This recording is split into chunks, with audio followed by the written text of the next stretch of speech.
welfare of ECDE teachers is a top priority. We purpose also to make sure that the working environment in our centers is maintained to proper standard to ensure quality service to the residents of the county who have given us the mandate. This is to promise, or the promise we made during the campaigns, underscoring ECDE as one area I am keen to see improve through equipping of our centers, the facilitation better remunerations of our teachers. The last time we met here 8 months ago, I promised you that your terms of service will be considered for alteration from contract to permanent and pensionable extension. Once we have a new county public service board that now is in place, I'm happy that now the board is already in office, and the first item on their entry is to expedite the review of engagement of our ECDE teachers for placement on favorable terms in permanent and pensionable employment. All pending matters involving ECDE teachers are also to be addressed in accordance to the law, and it is important. In accordance to what? The law. Including establishment of a scheme of service for ECDE teachers to streamline operations. It's sad to know that ECDE teachers have been on contract for the last 10 years.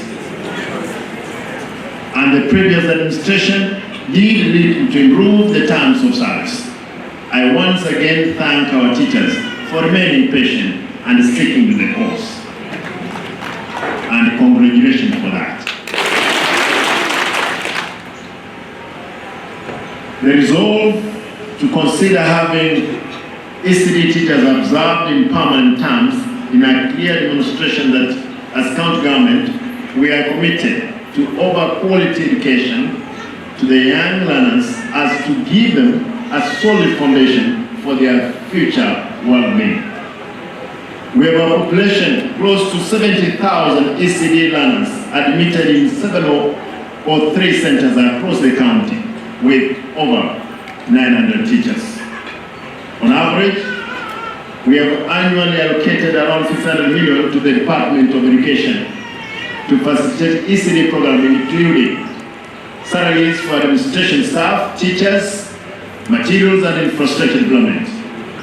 We have already embarked on the construction of more ECDE classrooms throughout the county in our bid to establish modernized centers. All the teachers, the 900,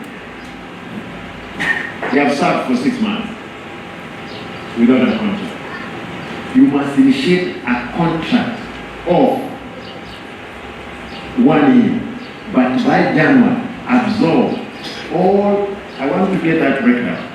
And it's not all of you who are due for what? Permanent and pensionable. Because there are those ones wamepita miaka 45 na unajua sheria kufika miaka 45 kuelekea juu, you cannot be employed as what? Permanent and pensionable. Afadhali nawaomba walimu watukufu, najua kuna wengi hata mshahara ambao mnapewa ni mshahara mdogo kana na kila kitu. Sasa I want to confirm to you that you can, after the confinement, after you confirmed as permanent and pensionable, you can walk to the bank and get a loan.